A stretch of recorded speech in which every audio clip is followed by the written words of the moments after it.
Hey everyone, welcome to Jojo's World. Good morning. It's good to be back. Oh my god, how long has it been? Like a month? It will have been since we last released an episode by the time this one comes out. Probably 5 weeks.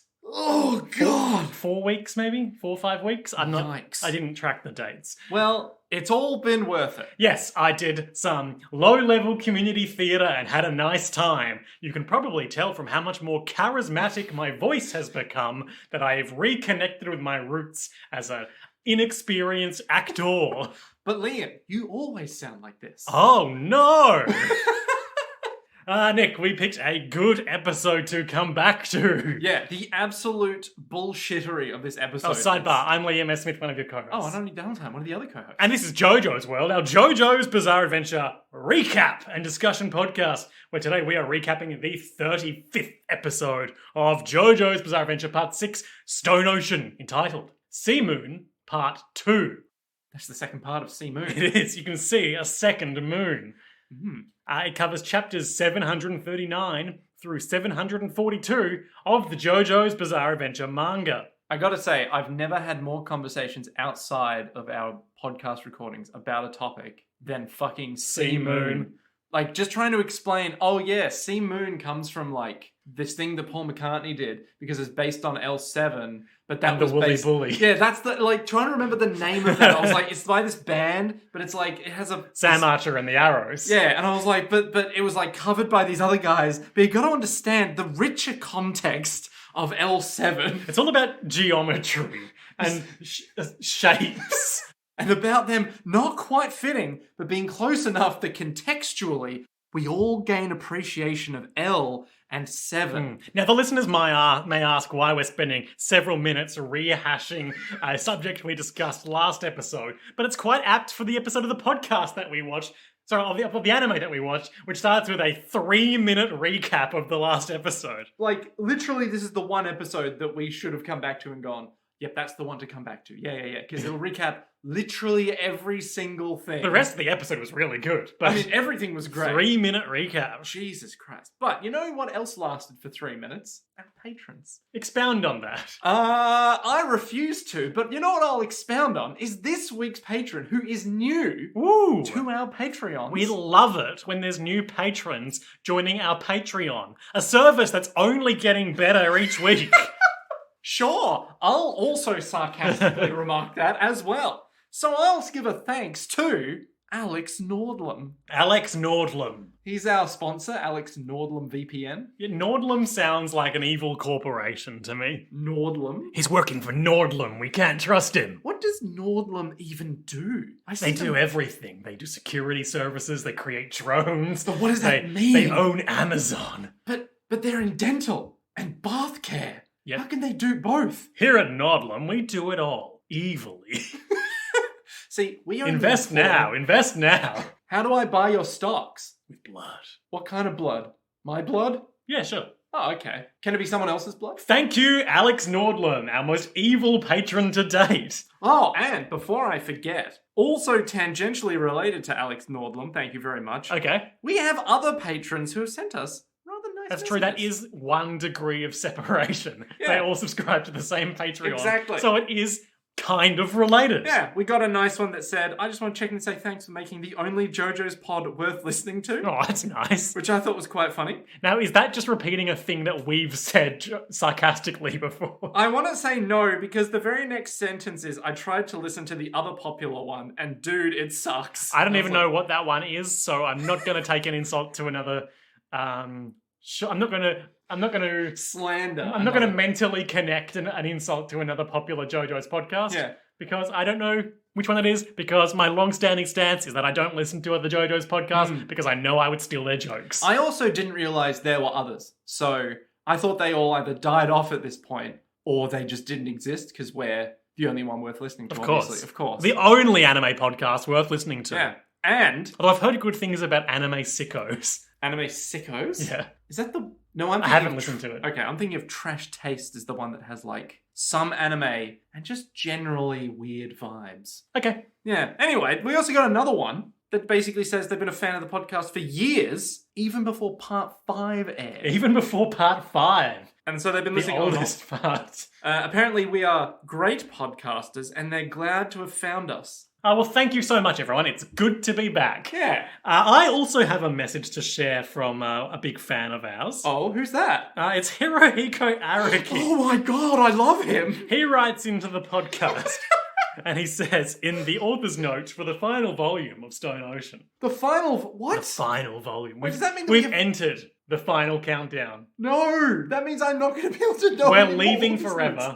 but still it's farewell. But what happens when... But, like, if we run out Tune of... in next time to find out. Oh, no. Hirohiko Araki has this to say, accompanied by a photo of him looking pensive in a nice sweater in front of a big painting. What is that on his vest? I don't know. Is it a butterfly?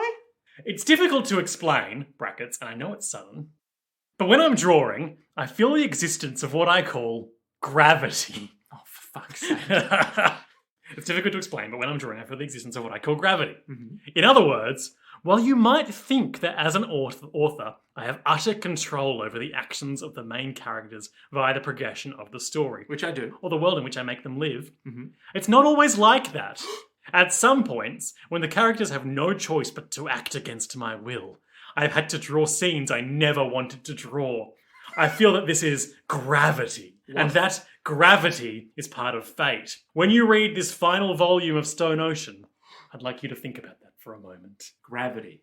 Fate. Fate. So kind of like when he drew Joseph Joestar perving on his mum in the bath. He That never was thought- probably a thing he thought he'd never want to thought he'd draw. want to draw that. And yet... Or when he had to draw, I want to say, a Bakio pissing in Giorno's tea. He's like, I never wanted to draw this. But see, I was destined to. It was gravity. It was fate. The gravity of the piss. It's like his editor is like, Araki, what the fuck are you doing? It's like, it's fate. Don't you understand? And when he drew Dragon's Dream guy speaking at length about how much urine he drinks once every day, it was gravity. It was the fate. It was the feng shui. The fate of the piss. Destiny. Yeah, that's all it is. It's like as soon as you have anything to do with fate. The first OP of JoJo's Bizarre Adventure, Phantom Blood, Sonochino Sadame, loosely translates to the legacy of your piss line. Anyway, that's the gravity equals piss riff. We welcome everyone. Listen, piss, fate, destiny, gravity. It's all interlinked, much like one stream of piss. Nick, I'm so excited to be entering the final sequence of JoJo's Bizarre Adventure Part 6 Stone Ocean, and the final sequence of what we're going to call the Jonathan Dio story cycle.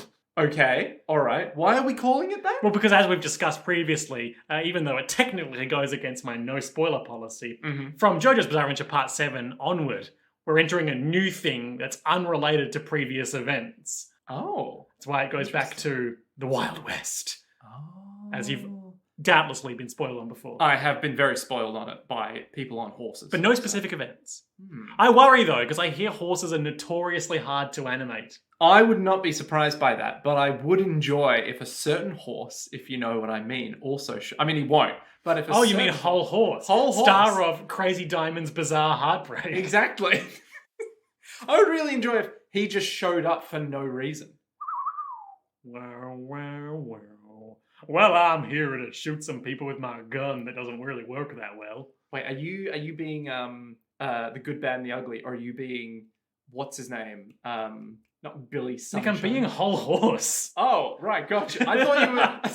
What do you think I was doing? I thought you were being like Clint Eastwood from that movie. He's a cowboy. Yeah, I know, but it's like you can still be like, "Hey, I'm Whole Horse riffing on a movie." This is why all bad impressions have to start with the phrase, "Hey, it's me, name."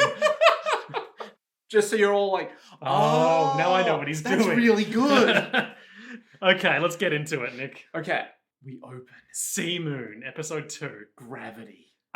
Further, 3 minutes of recap. We usually get an episode in most JoJo stories where we see the final battle or a significant encounter from the villain's perspective, and this is Poochie time. Yeah, he is, for lack of a better word, freaking the fuck out. We spend most episode wandering around with Father Poochie as he alternates between gloating and panicking as Jolyne, like, what did we say? She was Japanese girl ghosting him? Yeah, like, what's the ring? It's Yeah, like the ringing. grudge. Yeah. She's crawling out of TVs. She's her hair is dangling over her eyes, and so she's vaguely touching, but not killing yet. Just touching all over him.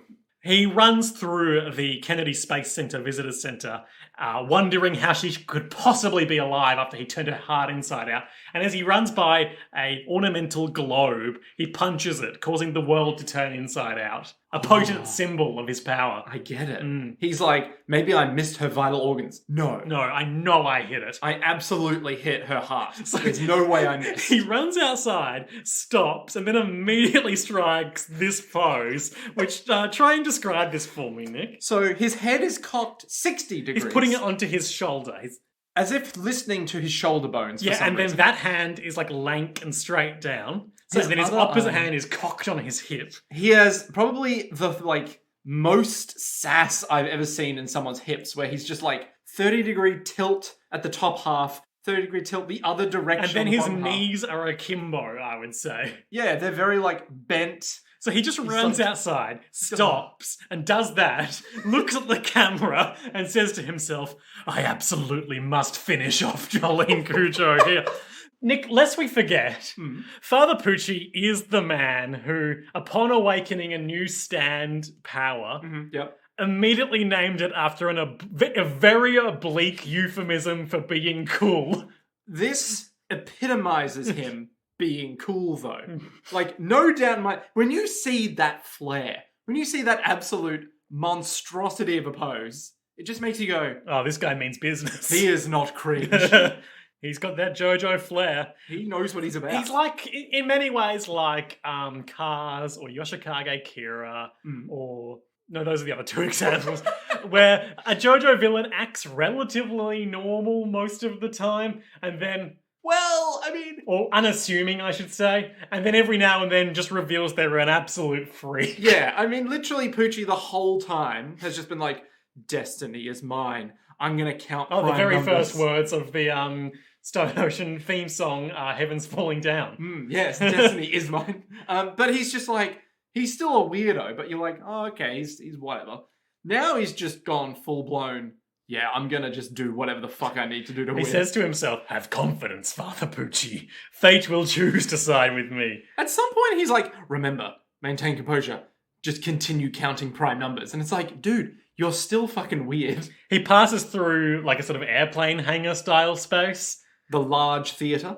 Yeah, the large theatre. I didn't comment on it while we were watching, but I did note every time the words large theatre appeared on screen. Oh, there's a large theatre over there. Oh, look, it's the large theatre. We could go watch maybe a presentation on gravity or the solar system in there. Oh, yeah, because it's quite large. It's very accommodating. Yeah, you could fit Jupiter in there. Oh, that's very large. I'm very much a fan of Tom Cardy's latest song, HS, aka Hot Shit, where he uses a series of metaphors about space and the planet to tell you that you're hot shit and you're perfect and you should back yourself. Nice. I watched the Tom Scott video on the extremely large telescope array, which is sitting right next to the large telescope array. Or it's unbelievably large or something like that. And it's there's actual things? Yeah. So it's the large telescope array is big optical lenses, and there's 4 of them that they're trying to do science shit with to make a really big telescope array. And normally if you have a radio telescope, it's relatively easy, but if it's optical, it's really hard. They're kind of doing a thing in a because I can only understand things for the metaphor of video games. Obviously. In a dungeon puzzle where you have to redirect light across multiple mirrors and lenses. Literally underground, it's just that one puzzle where they're if I move this 3 meters forward, the laser goes that way. Yeah.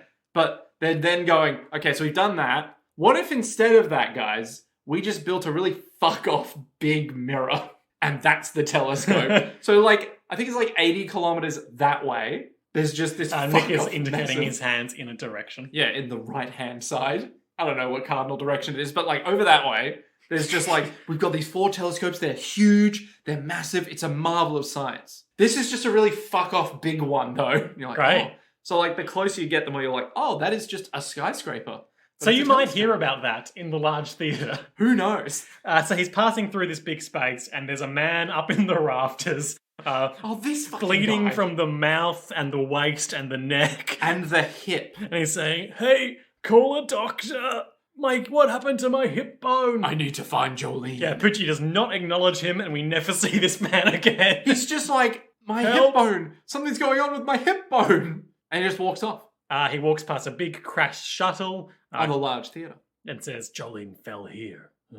And then he sees near the Natural G Cafe.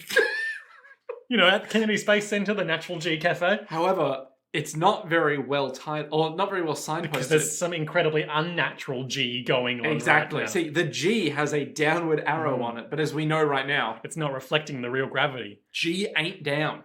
And he sees a scrap of her clothing on the shattered window that leads into the cafe. Oh, And he's doing a fucking Aragorn tracking the hobbits. Jolyne lay here. Her hands were bound by being turned inside out. Oh yes, there. She crawled. She's around. She's here. I can feel her presence. She must be here. The tracks lead away from our previous battle and into this building. She's here. And then he stops and he says, without turning around, by the way, don't come a single step closer to me. And we see that Anasui, or so it appears, is crouched on some scaffolding behind him. And then Gex the gecko climbs. It's tail time. He Where's Jane Fonda? Other Gex quotes. something about Jay Leno. Gex was really a I product think of the I'm at 90s. Joe Piscopo's house. That's probably something he says. Oh, Hashtag jeez. it's tail time. Someone was trying to who was it? What is this One segue? of those games companies that just does stupid bullshit. That's all of them. Recently said, oh yeah, we tried to do another Gex reboot and we got into early stages before the IP holders decided, no, we don't want to do more Gex. What? Why would they not want to do more Gex? I made a gesture as in, look at it all. Yeah, that's fair. That is fair. As soon as you see Gex, you should really know. tap into the 100 Gex zeitgeist. 100 Gex is, of course... the video game where you control one of the Gexes Oh, and Nick. you have to kill the other Gexes. Oh, we're so in sync today because I was trying to lure you into defining 100 Gex as that band or whatever, so that The band? Yeah. Okay, well, clearly you didn't know that, so it was a fool's errand. Okay, yeah, go And for it, I would fakely correct you by saying, no, 100 Gex is the Gex Battle Royale, where 100 Gexes drop onto an island and You have to become the one true collect Gex. various quips to destroy Ah. each other.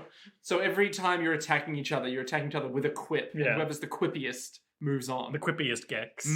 That does make sense. A Gex Legends? Is that something? Yeah, sure. That's the bit. That's the one punchline of this terrible Gex reference.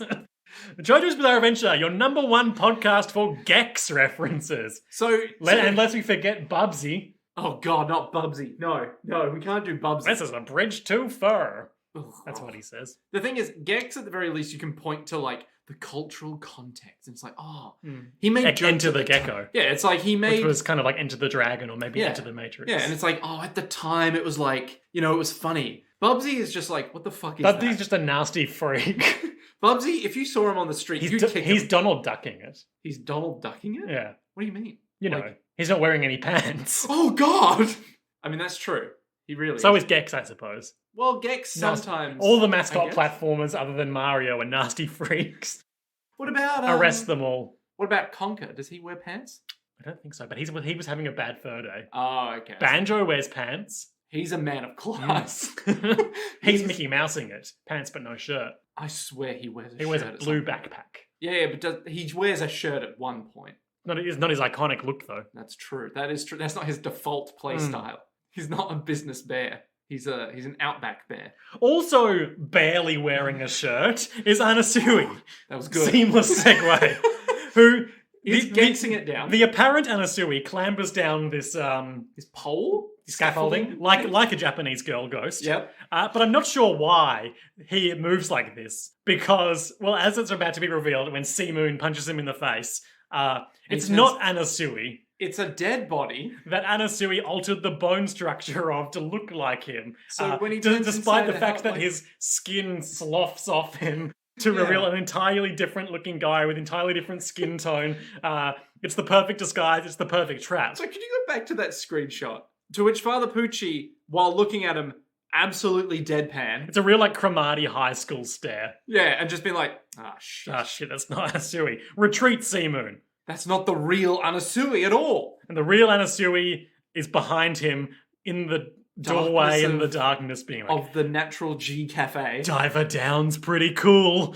And Poochie just turns around, he's like, oh shit. I guess Diver Down's pretty alright. You're already within my range. Diver Down goes for the punch. But he misses because in a, like, real The Thing style move, which is just a thing he can do now. Turns his face half inside out to create a gap that the attack can pass harmlessly through. Which, I mean, now he can do that as well. We're in that part of JoJo's where the bad guy can do anything. He turned his own face inside out. But then he turns... I'm gonna take your face off.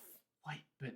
hang on. Okay. But it's in my head now. Which one of them is John Travolta in this context? They haven't swapped yet. So John Travolta is, what's his fucking name? He's the good guy? No, the bad guy. Okay, so John Travolta's the bad guy at the start of the movie before they face off. His name is like Caesar or something. Caesar Monero. I was going to say Caesar Milan, the cat whisperer. Caesar Milan. I think I'm wrong, actually. Because I thought John Travolta's the good guy who then turns into the bad guy. Sean Archer is... I'm going to look at the cast. Okay. No, but that's... So John Travolta is Sean Archer normally. Okay, all right. And Nicolas Cage is Castor Troy. Castor Troy, who is the... That's not the amazing name I was thinking of, actually. The amazing name that I was thinking of is Castor Troy's little brother, Pollux Troy. Pollux? Pollux. Pollux. What? Why is it... What? So not even LLOCK. Like, full I'm just skimming the plot summary here, and it's unreadable on Wikipedia, because it's just, Troy as Archer does this. Archer as Troy does this. Oh, God. Oh, no. Imagine look at these two paragraphs that I've just randomly scrolled through, and how many times it says, oh my Troy God. as Archer, and Archer as Troy. Every single time. They're just like, Troy as Archer. For numerous slayings, Troy as Archer. Furious over Pollux's death kills Lazaro. Troy as Archer is promoted to acting director Archer as Troy. It's like... Random corpse as Anasui clambers down the scaffolding. And he's all like, you idiot. I was Anasui all along. As a dead corpse. To me, you're merely a pesky fly that I can swat away, says... Father Poochie. Yeah, Not as Father Poochie. Yeah. So he goes for the punch. And so, Anasui has missed his big sneak attack, and Poochie is going to go for the kill. Because the gravity has switched again, and Anasui is drifting away. But something stops him as a creepy girl's hand just like caresses, it doesn't even caress, it just like plaps onto his face. And he's all like, oh my God, a Japanese high school ghost girl. It's Jolyne. And then he stops, and Anasui just drifts away. He turns around. We see him grab onto a flagpole. And finishing the level of... Yeah, so later on, like, in the background of a shot, we see him slide down this flagpole like he's Mario finishing a level. It's amazing. Oh, it's so good. But we'll keep moving. So this hand... Just like... We see a cool shot from Poochie's perspective where it's just the hand obscuring his vision and he can just barely make out Jolyne's signature butterfly tattoo behind it. And he's all like, what? Holy shit, I'm a dead man. Yeah. Immediately goes to the punch, but where's the hand gone? He just sees a trail of her blood leading into the G Cafe. The natural G Cafe. That's right. But something quite unnatural is happening now. See, Father Poochie is freaking the fuck out. He's sweating. He's not even counting any prime numbers. What? He's lost all composure. He's like, that's blood. She's here, but she's wounded. But she's not. I've got to track her down. I've got to end her right now before her allies show up. So he walks inside. And all the gravity, just like as he moves around this room, keeps shifting because he's the center of gravity. So all the crap in here just like... keeps moving. You know when a DVD menu bounces around? Like on the TV? Or not on the screensaver on the TV? Like the diagonal and you wait for it to go in the 20 corner. years ago. Yeah, famously in The Office, the sitcom. Oh, I haven't seen it. They're all like watching Michael give a speech and they're all really into it because the DVD thing is about to bounce into the corner. And then it just... and they're like, oh, for God's sake. He's like, I know. That's why we need to fill out our timesheets. That's a good bit. Yeah. And then it does it and they're all like, yes, bravo, excellent. And they all leave and Michael's like, some days you just really get through to them, you know? So Anasui is resolute that he has to kill Jolyne now because Anasui's coming back down the flagpole. Jotaro could be on his way somehow. Well, we don't know that. And even now, Emporio is... Who, in my mind... Yeah, Nick, in the time since our last episode, has reverted to calling Emporio... Pistachio. I don't know why. Dear sweet pistachio is even now climbing up the vertical surface of the ground. Which, as we find out later, is completely futile. Yeah.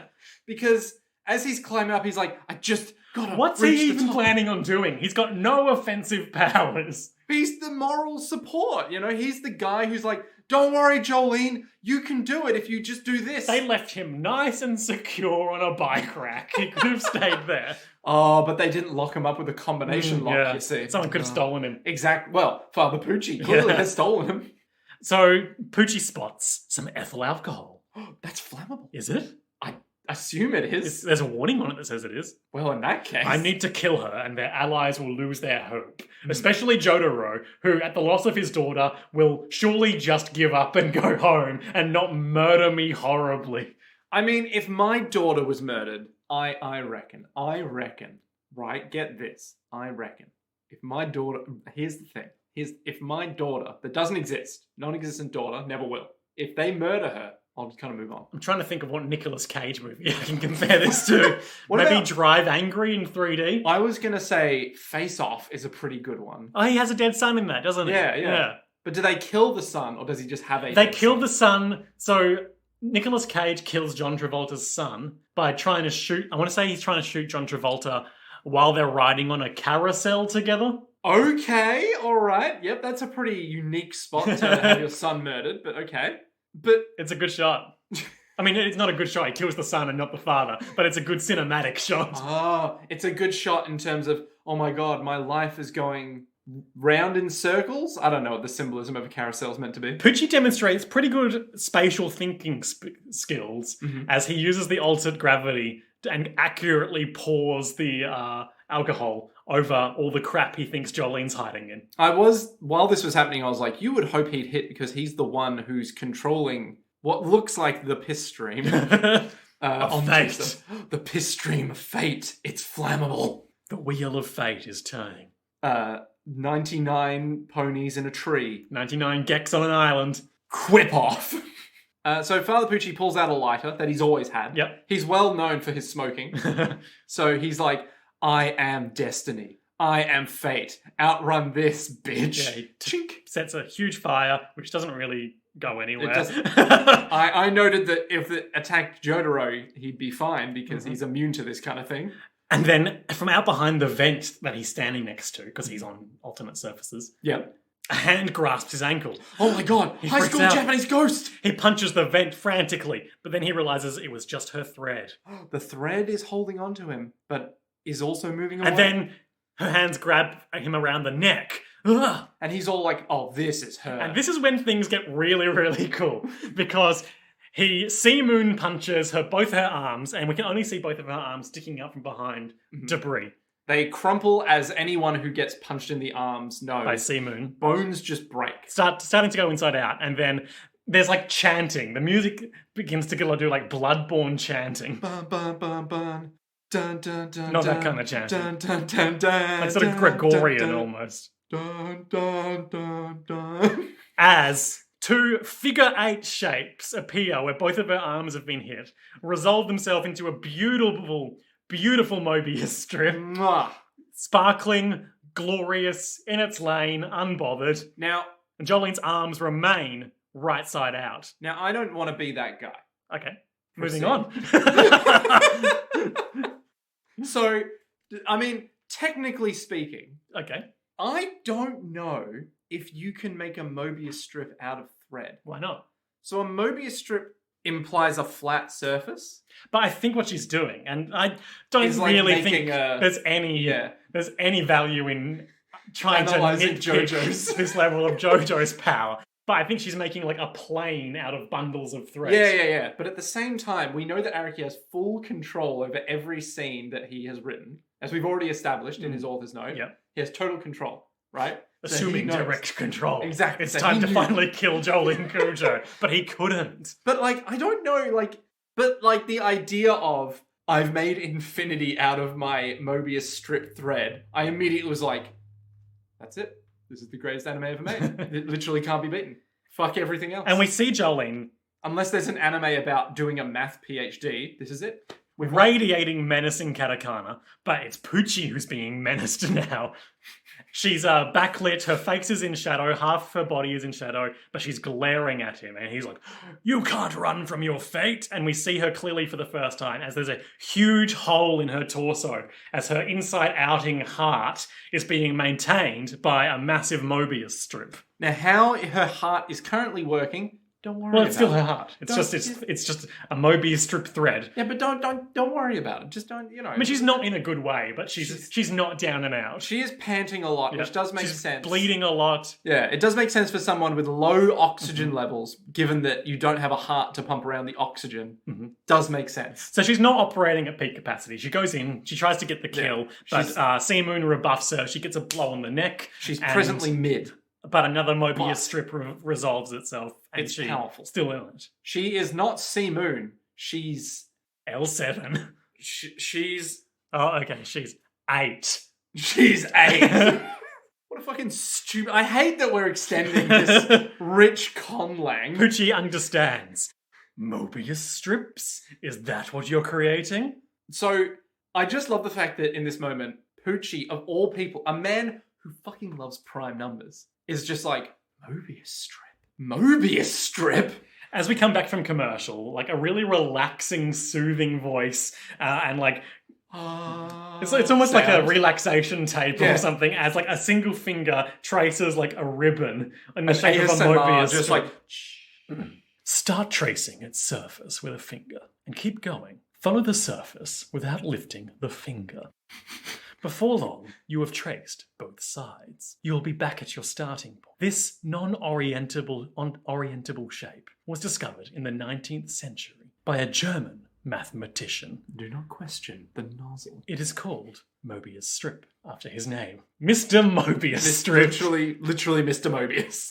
So I've got the Wikipedia page on Mobius strip up. Now, I don't think... So this is me pulling out the math degree, everyone. Okay. So I don't think Mobius is the guy that people made fun of for doing coke every day. I don't think there are two guys here. They are Johann Benedict Listing and August Ferdinand Mobius. Yeah. So I think they've both got two amazing names. I think Listing is the guy who came up with a bunch of number theory things, and Mobius is the guy who was all like, but I'm interested in shapes. Oh, okay. I think. Because there's all a bunch of... So you know how there's multiple disciplines in math? No!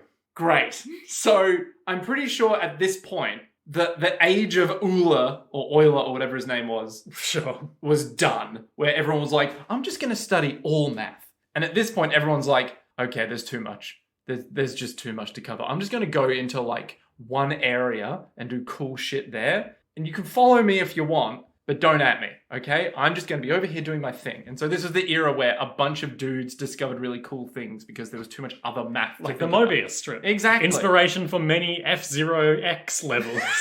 So many. But I think Mobius also No, that was Klein who discovered the Klein bottle, which is like a Mobius strip in 3D. When I met Mobius, he was like, here, take the red pill if you want to wake up. Do you understand how many of those jokes have been made? It's not the same name. It's nowhere near the same name. I mean, it's almost the same It's name. almost exactly the same and exactly the same vibe of like, the line keeps going forever. Mobius is the name of the planet in Sonic the Hedgehog. What if the nature of Sonic games is cyclical?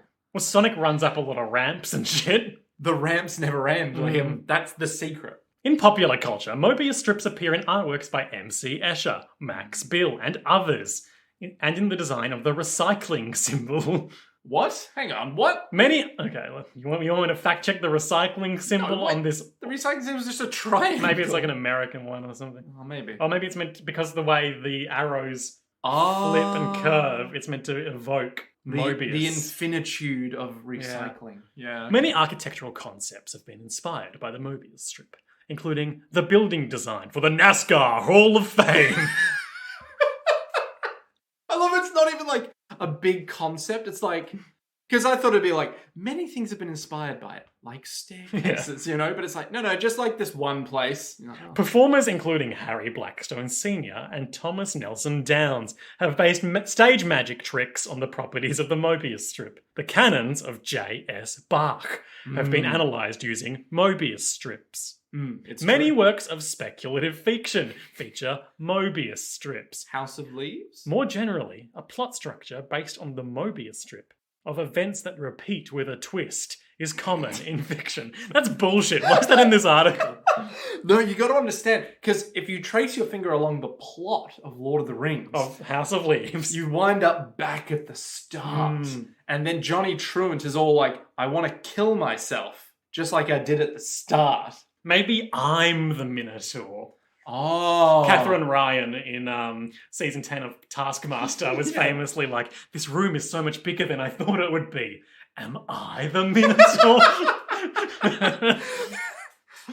With her fucking like attitude as well, was she just like, this room is so much bigger than it should be. Am I the Minotaur? Like in that really sassy, like, excuse me, like I have to win. And that's Mobius strips. Is there seriously nothing else on Mobius Nothing strips? else I can be bothered going into. Oh, okay, all right. I can go into it. You can represent it in 2D. Like a figure eight. Yeah. Wait. No, you can't represent it in 2D. Well, you can, because Actually, the recycling logo does. No, I mean, like, so a Mobius strip, you can have, like... So you know how we, as humans, can be like... Oh, I'm not a human. I'm a Sonic the Hedgehog from Mobius. That's what, yeah, you're all, like, loops and shit. I rip off my mask. Wait, you're a dead corpse. Hooray. We did it. We got there. Yeah, but you know how humans think in, like, if you see, like, a cube... Okay, I'm picturing a cube. On, like, a piece of paper. Yep. And it's, like, it's not really a cube, but it's like the a square. idea of a cube. Yeah, it's like a square and then it another implies square. a cube. Yeah, it's like square, square, square. And it's like first square is flat, other square is like weird bend. It signifies a cube, but is not itself a cube. Yeah, so... We have English degrees. I don't have an English degree. Oh, you did some units. I did some. So you can draw that as just like a bunch of squares and then say these two edges touch. Okay. So you can do the same thing with a Mobius strip. You can be all like... These are the same edge. Yeah, these two are the same edge. And you're like, ooh, is it the same as like a toroid? And they're like, no, fucking nerds. It's not the same as a toroid because these two don't touch. Ooh. They fight a bit more. And then Poochie starts strutting around on the ceiling and says, I admire the first human who tried to eat mushrooms. Was that a fucking mathematician? I'm willing to bet the first guy that ate mushrooms was just like, I've got a great plan. I'm going to eat these mushrooms. And then I'm going to draw a circle. And it's going to work out really fucking I'm going to eat these mushrooms, then draw the face of a clock. I've accidentally drawn the universe. They risked poisoning themselves. Was he a fool who happened to get lucky? I mean, you could say the same thing of the first human who ate anything. You could say they the same thing of all men. They risked poisoning themselves. But enough talk. Otherwise, was the discovery driven by his desperate situation? Wise.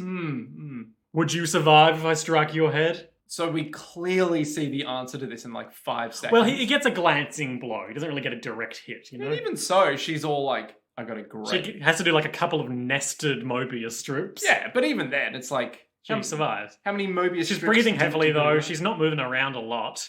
They exchange some blows, but neither of them are able to... complete the fight. Yeah. Jolyne tries to goad him into getting aggressive and making a mistake, but he's like, I don't need to. I just need to keep moving the gravity around until some helpful shit falls my way. Here it comes. A gun. Yeah, a gun falls his way. He pulls out a gun and he's like, I'm going to shoot you and murder you now, Jolyne. I just love that, like, we have all this fancy powers, but it always boils down to, oh, fuck, a gun. Yeah, I mean, it's not dissimilar to, like, all of Dio's time stop bullshit boiled down to, and now I'm just going to throw a heap of knives at you. Bulldozer! That's true. That's true. I can't deny the road roller. I just love that it's like, we have all this fancy stuff. It's the Green Lantern problem where you're like, I can make anything my mind can conjure. I'm going to make a big cartoon hammer. All right, why don't you make a gun? Oh, I'll make that. It's like, okay. Why don't you make anything that's more powerful than a gun? It's like, well, you see, that's the problem. Like how all these characters, I guess they're in America, all these characters know how to use a gun. It's like, what can your mind conjure? A gun. It's like, what else? A bigger gun? Poochie seamlessly catches this falling gun in the holster, like cocks it, prepares the chamber, takes the safety off. I don't know how to use a gun. But he does all that in one fluid motion, aims at Jolyne and fires a volley. And everyone's like, No! Jolyne! And No! the bullets, as the bullets do, slowly travel towards her, inexorably about to strike her heart until... I might even just put the sound in there. I've got it on file for when I need to put in a mid-episode note. Everyone will be like, oh, a mid-episode note. No, it's just part of the episode. I'm still here. And then she's gone. And who's there? Our best friend, our dad, Jotaro Kujo. Our dad? Yeah, Papa Jotaro. There's a big harpoon sticking into the side of the wall. And Poochie gives a face. Yeah, he's composed. He's less composed than we've ever seen him. He's like, what the fuck is Ah! this? And then he turns around and a huge Star Platinum fist fills his vision, flies into his face, compacts his cheekbones, sends him flying through a steel frame out the window. Jotaro's there. And Hermes is there. Hooray! Hermes! Yay, she's alive! Hermes seamlessly starts explaining what happened to Fuji. So, the Speedwagon Foundation shot this harpoon. From 3 kilometers above. Pinpoint accuracy. I put my sticker on that harpoon. Creating a duplicate. And then, when it landed, I took it off. We held on to it. For 3 kilometers. Well, no, they were. I don't think they were 3 kilometers in the sky. And then, when we were 3 kilometers away. So then they, flew back. Yep. And Jotaro was... It's a good plan. Yeah, but Jotaro was holding you onto need the harpoon. Jotaro and Hermes were. Yeah. You need the logistics of the seemingly omnipotent Speedwagon Foundation to pull off a plan like this. Exactly. Thing is, the sticker was not affected by gravity. So they were just flying straight the whole time. Yeah, exactly. Not like Poochie, who was all over the place. Hermes genuinely looks pretty cool while she's given this explanation. Half of her face is in shadow. She's radiating green stand energy. She's got green katakana that I can't interpret coming off I'm her. assuming it reads, fuck yeah. And then she's holding the original harpoon. Yeah. And she's all like, you idiot. You fool. You underestimate the power of harpoons when you're holding a fucking gun. And then Jotaro in his snake skin pants and his big coat in the The Florida giant summer sun. weather. Oh my god. was like, Jolyne, I've got you. And I'm gonna fucking kill this guy. And now look, Emporio and Anasui. Pistachio and Anasui. Pistachio's here! Yay! Yay, Pistachio! Pistachio Disguisey, star of Master of Disguise. That's his name now. That's his name. Someone's talking. I can't remember who. I want to say Hermes still. Yeah, Hermes does a very long monologue about You're surrounded. Completing your stand in 36 hours was just wishful thinking. You can't possibly survive that long now. Oh, it's Emporio. It's Pistachio. It's Pistachio. Yeah. And everyone's there. Poochie's outnumbered. He's under a steel frame. Yeah, he's bent 90 degrees at the waist. And he's all like, huh. He says, "You're mistaken, Emporio." He's like, "How did you know my name? Have we ever interacted?" As I thought, fate. I just need to use this steel frame and my gravity powers to rise into the sky. Because if I turn upside down in it, then the gravity goes that way. Oh. And he lifts up into the air. Because he's the center of gravity. He's like, Fate and the Jojos were my ally this whole time. Oh. He lifts up into the sky and they all watch impotently, except for Jotaro, who calmly puts his cold-blooded murder plan in action and says, Hermes, take this gun and fire 6 shots right at his head. 6 shots, more than enough to kill anything that moves.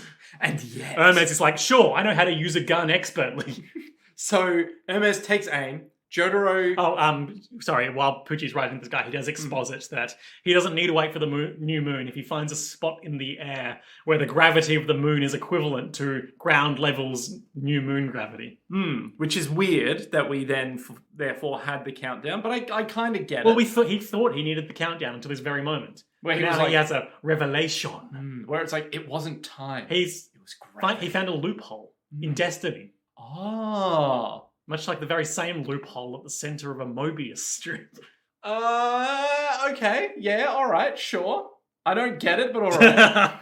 So then he's all like, I'm going to float into the sky and find the Later, haters.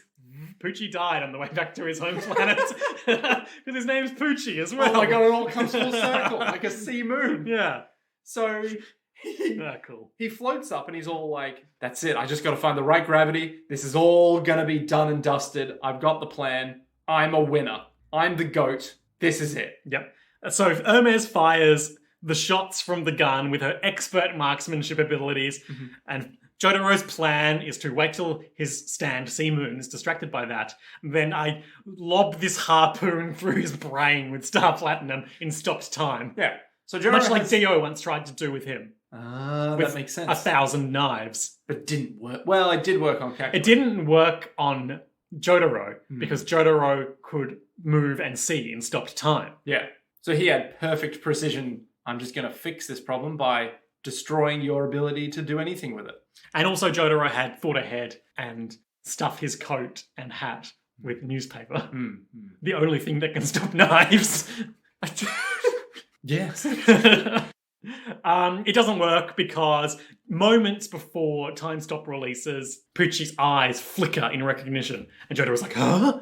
Time's resuming. Poochie somehow sees in the stopped time with his expanding stand powers a harpoon coming towards him and 6 bullets. Manages to block the bullet with his stand as he planned and pivot his head so that he's only grazed by the harpoon. Oh, that's bad. Rather than having his whole fucking face obliterated by Star Platinum's awesome might. They would have been so grisly. Yeah, he also has a moment with Jolyne being all like... Jolyne, I do respect you. Not as much as Koichi, but I do respect you. Look, no one's going to respect anyone like we respect Koichi here, okay? Like, I've heard... I mean, because, we're doing a lot of callbacks right now. It is a mirror to that moment where he stops time, takes a breath, thanks Koichi, and then punches the shit out of Yoshikage Kira.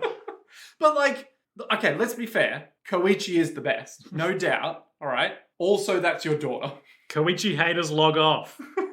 We here on JoJo's World gatekeep Koichi. He also does a fun little twirl as he picks up the harpoon. Yeah, what was that? It was just like, time stop in the last 5 seconds. Well, it was facing the wrong way for him to huck it. So he has to twirl it 1,000 times and then be like, right, let's go. And all of that talking and aiming and throwing took less than a second because he counts from 4 backwards as well. Oh, man. They fail. They have run out of harpoons and bullets, and they can just impotently watch him drift through the sky towards a spaceship. Which is also rising. The space shuttle that was in the background earlier. What was it on? The theatre that it was on. The large theatre. Oh, the large theatre. Right, gotcha. Because it was large. It looks like he's trying to board it. And he does. He does. He gets in it and he's like, hopped on. Haha, space shuttle, take me to where the gravity is right. And it does. So then it gets real weird. And I wasn't quite expecting it. In that no one does anything to stop him from this point forward. If only Emporio had a gun. Oh, fuck. Why does Pistachio stay armed at all times? Jolyne is all like, oh no, he's a god now. Yeah, and light begins to emanate from Father Poochie's mouth and then also the rest of him, but crucially his mouth first. I think someone says this isn't like his evolution of a stand power or something. Oh, he's rambling about how God has guided him here and the Joestars were his enemies, but even then they were his allies through fate. Yeah, as you do. Guide me to the right spot, blah, Control blah, blah. The drawings. Yes, I feel it. And then he explodes in light. In glorious, colourful light. In beautiful destinial light. Disco laser light show begins as he finds the optimum position for gravity. He becomes a Russian nightclub and just becomes lasers. To be continued. Motherfucker! I have, 3 more episodes or 2 more episodes to figure out what the fuck is going on. Yep. Okay. So, Nick. Yeah. Highlights and lowlights for this episode. A good one to come back to if I don't say so myself. My highlight is the Mobius strip. It's a good highlight. It's a good highlight. Just like the explanation and like even the, because it can't fold inside out because it's a goddamn Mobius strip. That actually makes sense, Araki. What the fuck? My highlight is pre-Mobius strip, creepy off-screen Jolyne messing with Poochie, going full predator mode. Just being like one little baby slap. I guess she's like buying time, making him panic, wait for a moment of weakness because she is not at full fighting strength. But it's creepy. It is creepy. I like it. It's good stuff. Lowlights. My lowlight is the very end where things start going very wacky very quickly. Where it's wacky in JoJo's? Doesn't sound right. Well, it should be bizarre, but not wacky. But it's like everyone's like, oh, that's it. He's got a space shuttle now. There's nothing we can do. He's going back. He's going to space. We literally just hucked a harpoon and used MS sticker to go to We 3 couldn't kilometers away. grab more heavy things to throw at him with our awesomely powerful mind powers. That's impossible. But like, now he's just done it, and he's like, now I explode in light. And I'm like, what the fuck is going on? I know what's going on. I've seen it. Nah, whatever. My low light is Anasui's stupid gambit. How did that dead guy crawl down the scaffolding? What do you mean? We saw him move. Yeah, he dived it down. I guess so. Dive it down, made him crawl down. It dived him down. Exactly. Literally dived him down. So, Yeah. Nick, What? Father Pucci is ascending to heaven, What do you want from metaphorically, possibly also literally. me? Okay. And he's exploding in a bunch of lasers. Glorious light as he assumes his presumably final form. Mm-hmm. As he finds the spot with equivalent gravity to the new moon. Which is weird, but I kind Why of is it get weird? It's like, is the new moon just him saying, oh... Nick, this whole story has been about gravity. He needs to find the appropriate gravity. I know, but like... And that's why he had to go to specific latitude and longitude and wait for the new moon. But could he not have gotten that beforehand? Well, he didn't know. He didn't realise. Okay. Just a bit odd that it never happened beforehand. Like, if it was just about gravity, the moon doesn't magically only exist at one point for... No, but we got exposition a few episodes ago about how Cape Canaveral is one of those places with weaker gravity due to its position on the equator or whatever. That's right. And sea level. Yes. Maybe I'm wrong. Maybe you are wrong. But Maybe maybe it's severely brilliant after all. Maybe it's really literature. I'm gonna take that again. Maybe it's true literature at its finest. So, my question for you, Nick, is what is going to happen next time on JoJo's Bizarre Adventure, Which I'll get right. Part 6, Stone Ocean, Yep. in the episode entitled Made in Heaven? Made in heaven. So obviously, Pucci is going to ascend to some sort of godhood level thing. Much in the same way that Giorno Giovanni ascended to the level of godhood to be like, oh, by the way, my stand is just Whatever I want it to be now. You're now in forever zones. I hate being stuck in forever zones. So, made in heaven. Maybe it's like... Well, let's look at the logical progression of the powers here. Okay, so he started off... Disc powers. Disc powers. Also possibly some sort of hallucinogenic ooze. Yeah. So he has disc powers that change memory. He then had... And give stands. He then got gravity. The green baby made things nearer it smaller. Yep. Like, as if anyone could just step on them. Yep. Then he's got gravity powers. And now he has... inside-out powers. And inside-out powers. He's got that gas that you inhale and it turns you inside out. And now he might have a stand power called Made in Heaven. Seems like a reasonable assumption given the way these episode titles work. But not 100%. But does Because there was no stand called Thursday, July 4. That's true. So maybe the stand power is like the entire world is deconstructed and reconstructed to be more heavenly, quote unquote. And what does that mean? So in line with maybe Dio's vision. Don't forget Pucci's guiding trauma as well. Yeah, like the world just like resets. Like the world like stops and it just goes back in time. Stop the world, he wants to get off. Yeah, and like literally it goes back to a certain point and it just changes and then it goes back to... He rehistories. Yeah, exactly. He like literally is like, I'm going to change every event so that the present moment is this instead. There will be no unintended consequences. Jolyne doesn't exist. Jotaro doesn't exist. Dio still exists. The world is a great place. Okay, how will they solve that? They will die and then Pucci will be like, I've made a huge mistake. Like what? Okay, massive plot twist. What if they all disappear? Right? Follow me here. The Joestar bloodline never existed. And so that means that Dio becomes a vampire somehow. He still becomes a vampire, is still alive, and then Pucci's all like, I have the power. And Dio's like, give me the power. He's like, no, I have the power. He's like, I'm gonna have the power later, but you're a true friend, so I'll let you have the power for now. And then for some reason he's like, I made a huge mistake. This isn't what I wanted at all. Where's my sister? And it's like, oh, you can never get your sister back. Like, oh no. So then Pucci has to kill Dio. No, Pucci's going to be like, I'm going to go back and make it so that my sister does live, but then by doing that, Dio doesn't live for some reason, because... Time. and, shenanigans and unintended consequences, which means that then Poochie is like, oh no, it's all hopeless no matter what I do. I better just give up and put things back the way they were. Exactly. Something like that, where you'll be like, you know what? That was the least bad series of outcomes because it means that, my sister's death had meaning because it let me grow or something. Well, Nick, that's not what happens. Fuck! But I'm delighted to report, and I won't tell you what, one thing you said there was exactly correct.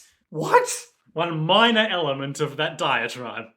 But we'll have to find out about that and more next time, or technically speaking, a couple of times after that, on Jojo's World when we watch Made in Heaven for Jojo's Bizarre Adventure, Part 6 Stone Ocean. But until then, to be continued.